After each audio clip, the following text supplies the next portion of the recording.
Kita masuk ke dosa besar ke-65. Tentu ini bahasan yang berbeda.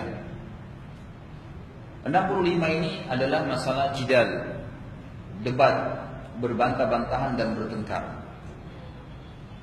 Dalam Islam, saudaraku, tidak ada namanya bertengkar, nggak ada namanya saling caci maki, nggak ada namanya berdebat di sini, debat yang teriak-teriak, apalagi kalau sampai saling mencaci maki, melempar benda, ini semua tidak dibolehkan. Dan Allah mematok kita mengatakan salah satu sifat hamba-hamba Allah yang terpuji, a'udzubillahi minasyaitonirrajim, wa idza khatabahumul jahiluna qalu salama. Bila mereka diajak berdebat, ribut, bertengkar dengan orang jahil dalam masalah agama, ada orang subhanallah kalau kita ngobrol sama dia berikan penjelasan diterima, alhamdulillah. Ada orang enggak, ngotot, sudah salah, bodoh, ngotot. Untuk apa kita habisin waktu? Nggak usah dilayani orang seperti, tinggalin aja. Ya, karena biarpun kita jelasin 1000 alasan, 1000 hujjah, 1000 dalil, dia nggak paham juga. Bukan nggak mau paham karena dia tidak bisa paham, bukan. Memang karena kesombongan, karena kejahilan, ya, waswas syaitan yang ada pada diri dia sehingga dia tidak mau terima. Makanya ditinggalkan saja. Qalu salama, tinggalin aja. Nggak usah diajak berdebat. Itu kaidahnya dalam Islam. Jadi nggak perlu kita susah-susahin muka kita serius, ribut, bertengkar, nggak perlu. Ya, sampai para ulama memberikan penjelasan, kalaupun terjadi ya mukhasama ini adalah perdebatan yang terjadi misalnya antara seorang muslim dengan muslim yang lain, itu hanya terjadi pada hal-hal yang memang akan berujung pada hal yang bermanfaat. Sampai ulama memberikan kaidah khusus adab-adab dalam berdebat.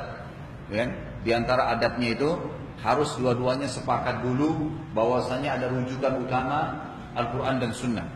Fa'in tanaza'tum fi syai'in farudduhu ila Allah wa rasulih, kata Allah. Kalau kalian berdebat, ribut, tidak cocok, cekcok dalam satu masalah, kembalikan kepada Allah dan Rasulnya. Ini adab yang pertama dalam masalah jidal. Kalau sampai terjadi perdebatan. Yang kedua, gitu kan, tidak boleh ada kecurangan, kekasaran, gitu kan. Kemudian manipulasi data. Ini semua tidak dibenarkan. Dan yang ketiga, mengakui kebenaran, ya, dan meninggalkan kebodohan kalau memang dia tahu bahwasanya khasamnya, teman dia berdebat tadi itu punya kebenaran. Dia langsung mengatakan, baiklah, Anda yang benar, saya terima kasih sudah disampaikan. Jadi tidak ada istilah malu dalam Islam, sehingga tidak perlu kita berlama-lama dalam kebodohan tadi. Beliau mengangkat di sini dalil, ya. Beliau mengangkat dalil dalam surah Al-Baqarah ayat 204 sampai 205. A'udzu billahi minasyaitonir rajim. Bismillahirrahmanirrahim. Wa minan nasi may yu'jibuka qawluhu fil hayatid dunya wa yashhadullaha 'ala ma fi qalbihi wa huwa 'aladdul khisam wa idza tawalla sa'a fil ardi yufsida fiha wa yuhlikal hartha wan nasl wallahu la yuhibbul fasad. Lanjutan ayatnya. Terjemahannya, dan di antara manusia ada orang yang ucapannya tentang kehidupan dunia ini selalu menarik hatimu dan dipersaksikan kepada Allah atas kebenaran isi hatinya, padahal ia adalah penentang yang paling keras. Maksudnya ada orang-orang yang memang kalau dia ngomong direkayasa sedemikian rupa kata-katanya dengan cara retorika duniawi sehingga membuat kita percaya. Ya, ini biasanya banyak digunakan oleh orang-orang penipu, gitu kan?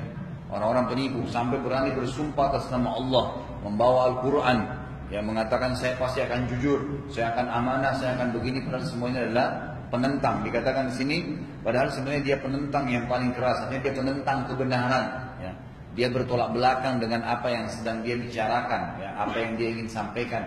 Kadang-kadang hanya untuk mendapatkan modal kerja, akhirnya berbohong, memutar balik kata-kata. Hanya untuk menikah dengan seseorang, kemudian merekayasa kata-katanya, padahal sebenarnya dia bukan seperti itu keadaannya, gitu kan? Salah satu ciri seorang muslim adalah apa yang kita lihat di depannya, begitulah hatinya. Karena orang yang berbeda antara wajahnya, lisannya dengan hatinya adalah orang-orang munafik cirinya. Mereka muzabzab, ya, dalam Al-Quran muzabzabina baina dzalik.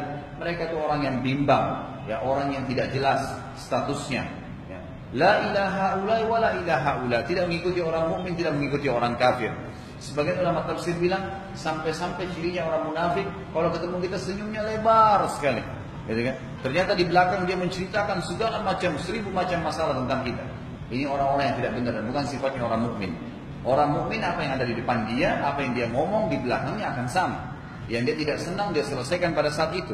Dan sudah saya bahasakan, kalau kita salah pada seseorang, jangan nginap malam ini kecuali Anda sudah minta maaf dengan dia. Nggak ada waktu. Kalau kita meninggal nanti malam, bagaimana caranya? Islam mengajarkan kita langsung saling memaafkan, selalu minta maaf, mengakui kesalahan. Dan pada saat kita akui kesalahan, kita dapat pahala. Dan akhir itu, setelah itu kita tidak akan berkelanjutan dengan salah yang sama. Karena sekali kita lindungi kesalahan kita, apalagi diikuti dengan kebohongan, maka kita akan terus ulangin itu sampai sampai mungkin orang meninggal. Terus dia berbohong, terus dia rekayasa, terus dia sembunyikan, terus dia begini, karena dia tidak menggunakan imannya. Tapi orang mukmin tidak. Pada saat itu selesai permasalahannya, dikelirkan. Jadi tidak butuh untuk menunggu waktu yang lama. Dan apabila dia berpaling darimu, kata Allah, maka dia berjalan di muka bumi untuk mengadakan kerusakan padanya. Maksudnya dengan menyebarkan berita-berita yang tidak benar. Dan merusak tanaman-tanaman serta binatang ternak. Dan Allah tidak menyukai orang-orang yang membuat kerusakan. Subhanallah, kata para ulama tafsir dalam tafsir ayat ini, orang kalau sudah terbiasa merusak hubungannya dengan manusia, dengan lisannya tajam, dengan berdebat, dengan ini, itu nanti dia akan sampai pada tingkat mencaci maki binatang, mencaci maki tumbuhan, segala macam apa yang dia temukan, seperti yang Allah katakan, bahkan dia akan merusak tanaman-tanaman. Di sini ulama tafsir bilang dengan kata-katanya yang tajam, mencaci maki pohon, sengaja mencabutnya, sengaja marah-marah, padahal semua itu adalah makhluknya Allah Subhanahu Wa Taala. Saya sudah pernah berikan penjelasan, saudaraku, semua di muka bumi ini itu ada pahalanya. Kata Nabi Sallallahu Alaihi Wasallam, "Fi kulli kabidin raqabatin ajr." Di setiap denyut kehidupan itu ada pahala. Semut yang lagi lewat, kita biarkan lewat dapat pahala. Pohon yang kita bernaung di bawah rindangan supaya tidak panas, kita biarin daunnya tidak sengaja iseng dicabut, dapat pahala, gitu kan? Dan seterusnya. Ada orang subhanallah sengaja buat masalah. Ini semua tidak dibenarkan dalam agama Islam. Semua tidak dibenarkan dalam agama Islam. Dan subhanallah, siapapun yang menjadi orang mukmin dan dia tahu memberikan hak hamba-hamba Allah, Allah Subhanahu Wa Taala akan menyebarkan keadilan pada dirinya. Allah Subhanahu Wa Taala akan mudahkan urusan-urusannya dan seterusnya.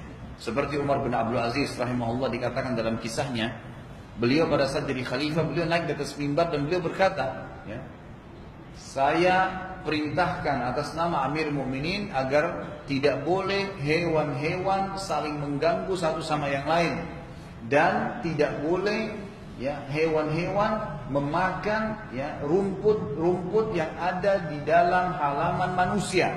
Instruksinya begitu. Orang-orang pada saat dengar beliau bicara khutbah di atas mimbar, orang-orang pada bingung, ini Amir Mu'minin bicara apa nih? Nggak ada hewan di situ, nggak ada hewan, tapi beliau bicara seperti itu. Subhanallah, setelah 2 tahun berjalan kepemimpinannya, baru orang-orang sadar. Ternyata apa yang diucapkan beliau karena keimanannya yang luar biasa dan dia tahu itu juga makhluknya Allah, itu terjadi. Selama 2 tahun beliau memimpin, tidak pernah ada serigala memakan domba, nggak pernah di zamannya Umar bin Aziz, nggak pernah. Tidak pernah ada domba sama domba lain saling tanduk, nggak pernah. Tidak pernah ada kucing memakan tikus di situ zaman itu, nggak pernah. Sampai 2 tahun beliau memimpin, tidak pernah ada kambing yang masuk ke halaman rumah manusia kemudian makan rumputnya. Itu semua terbongkar pada saat beliau meninggal dunia rahimahullah.